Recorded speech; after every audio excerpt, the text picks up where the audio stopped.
এবার আমি বাড়ছি।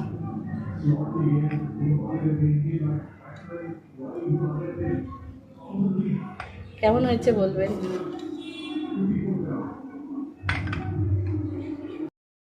গাজরের মিষ্টি বানাবো, তার জন্য লাগছে গাজর, চিনি, ঘি, দুধ, সুজি আর কাজু বাদাম। লাগবে কনডেন্স মিল্ক। এবার আমি এই গাজরটাকে গ্রেট করে নেব। গ্রেট করে আমি আসছি। এগুলো ভালো করে ছাড়িয়ে নিলাম, এবার গ্রেট করে নেব। আমি গ্রেট করে নিলাম আর এবার এটাকে পেস্ট করব। গ্রেট করলাম এই কারণেই যাতে একটুও দানা না থাকে আর জিনিসটা খুব সহজেই করা যায় আর মুখে দিলে যেন মিলিয়ে যায়, এই জন্য এবার এটাকে ভালো করে পেস্ট করে নেব। এই যে পেস্ট হয়ে গেছে। এবার প্যানটা বসিয়ে দিয়েছি। এবার এর মধ্যে দেবো আমি 2 চামচ ঘি।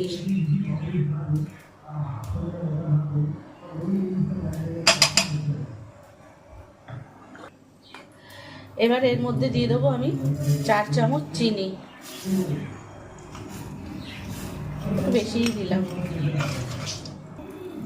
এবার গাজরটা ঢেলে দিলাম। দিয়ে দেবো 1 বাটি সুজি।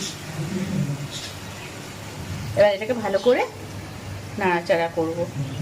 মধ্যে দিয়ে দেবো 3 হাতা মতো দুধ।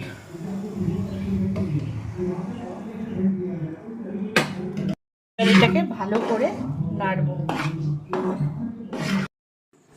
এই যে এটা আমার হয়ে গেছে। এবার এটা নামিয়ে দেবো।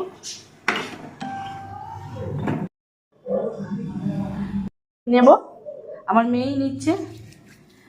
এবার গোল গোল পাকাবে।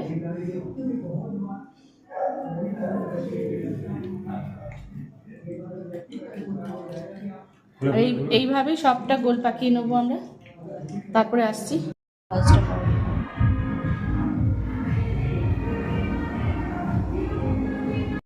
এবার পাত্রটাকে ভালো করে ঘি মাখিয়ে আর এইভাবে সবগুলো পাকানো হয়ে গেল। এই যে শেষ হয়ে গেল।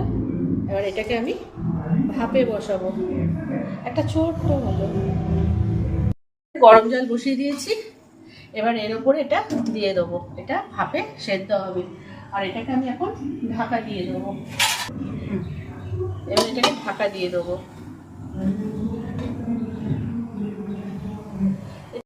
এই যে স্টিম হয়ে গেছে, খুব নরমও হয়ে গেছে। এবার এটাকে নামিয়ে নেবো। দুধটা অনেকক্ষণ ধরে জাল হচ্ছে, ওই বাটিতে হচ্ছিল। এবার আমি এর মধ্যে ঢেলে নিয়েছি। এবার আমি দুধটাকে মালাই করব। তার জন্য দুধের মধ্যে দেবো এলাচ আর কিছুটা গাজরের পেস্ট।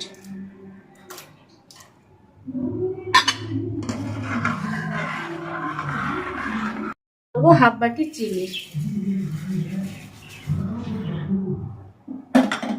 আর কিছুটা কাজুর।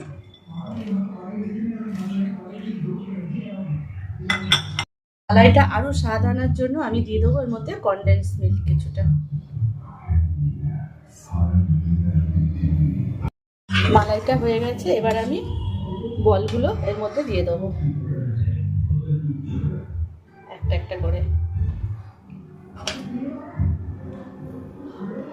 মালাইটা হয়ে গেছে, এবার একটা একটা করে বল এর মধ্যে আমরা ছেড়ে দিচ্ছি।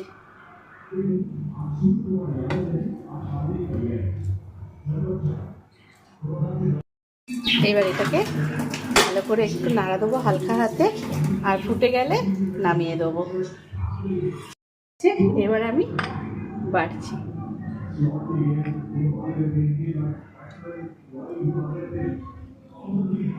কেমন হয়েছে বলবেন।